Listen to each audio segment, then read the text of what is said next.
এই এলাকা তো একটু মফস্বল টাইপের এলাকা, ঢাকা 11-র মধ্যেও একটু প্রান্তিক এলাকা। এই এলাকায় প্রধানত গ্যাসের সংকটটাই প্রধান এখানে মানুষের। দ্বিতীয়ত হচ্ছে এখানে চাঁদাবাজি একটা বড় ধরনের সমস্যা। এখানে আপনার নিজের জমিতে মাটি ফেলতেও চাঁদা দেওয়া লাগে, একটা একটা রাস্তায় গাড়ি ঢুকতেও চাঁদা দেওয়া লাগে। তো ফলে এলাকার যারা ব্যবসায়ী, ছোট ব্যবসায়ী রয়েছে, তারা এটাতে নাজেহাল অবস্থা। এছাড়া এই এলাকা, অত্র এলাকা যেহেতু পিছিয়ে পড়া, যাতায়াত ব্যবস্থা এবং শিক্ষার জায়গা থেকেও তাদের কিছু চাহিদা আছে। সেগুলোর কথাই তারা বারবার করে আমাদেরকে বলতেছে।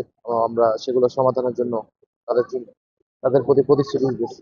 অসঙ্গতি তো এখানে তো নির্বাচনী বিধিবিধান মনে হচ্ছে একটি দল বা একটি জোটের জন্যই প্রযোজ্য।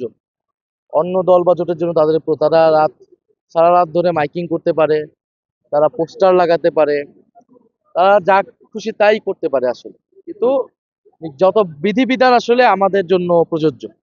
এটাই আমাদের কাছে পুরো সারা দেশের চিত্র এবং ঢাকা 11 আসনের চিত্র এইটাই আর কি। নির্বাচনী বিধি বারবার ভঙ্গ করা হচ্ছে, কিন্তু ইলেকশন কমিশন থেকে কোনো ধরনের কার্যকরী উদ্যোগ কিন্তু নেওয়া হয় নাই। বরং উল্টো গণভোটের প্রচারণার জন্য আমাদেরকে শোকজ দেওয়া হয়েছে। ফলে এখানে গায়ের জোরে এক ধরনের প্রশাসনকে চাপ প্রয়োগ করে এটা অতিরিক্ত সুবিধা নেওয়ার চেষ্টা করতেছেন। তো আমরা বলবো যে জনগণ এগুলা সবকিছুই দেখতেছে। ফলে এই ধরনের কাজ করে আসলে ইলেকশনকে ম্যানিপুলেট করা যাবে না, ইঞ্জিনিয়ারিং করা যাবে না। ইলেকশনের দিন জনগণ স্বতঃস্ফূর্তভাবে আসবে এবং জনগণ পরিবর্তনের পক্ষে, সংস্কারের পক্ষেই ভোট দিবে। যতটা সম্ভব মানুষের দুর্ভোগ কম হয়, এজন্য বড় শোডাউন বা এগুলো আমরা অ্যাভয়েড করতেছি। ডোর টু ডোর, ছোট ছোট উঠান বৈঠক, দোকানে বসা, চায়ের দোকানে বসা, যাতে মানুষ নির্ভয়ে তার কথাটা বলতে পারে। আর যেটা হচ্ছে কৃষি কার্ড বা এই ধরনের কার্ড, এগুলো তো মানুষ অলরেডি বুঝে গেছে যে এগুলো একটা ভুয়া ব্যাপার, এগুলো একটা প্রতারণা।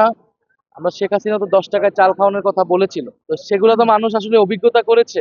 এবং এগুলো আসলে ভোট কেনার এক ধরনের পায়তারা। এই কৃষি কার্ডের মাধ্যমে এটা আসলে একটা ভদ্রভাবে সুকৌশলে এই কৃষি কার্ড গুলো কিন্তু আগে থেকেই দেওয়া হচ্ছে, এবং সরকারে আসলে তারা দিবে বলতেছে। বিভিন্ন এলাকায় দেখবেন তারা এখন থেকে এটা দিচ্ছে, এই টাকাটা নিজে দেয়, টাকাই তারা দিতেছে। এই টাকা তারা কোথায় পাচ্ছে? এই কোটি কোটি টাকা তারা খরচ করতেছে। এগুলো এক ধরনের ভোট কেনার জন্য চেষ্টা করা হচ্ছে, কিন্তু মানুষের সাথে আমরা কথা বলে দেখেছি মানুষ আসলে এগুলাতে আগ্রহী না। মানুষ এসব, তাদের এসব কৃষি কার্ড এগুলো নিলেও ভোট তারা জায়গা মতোই দিবে।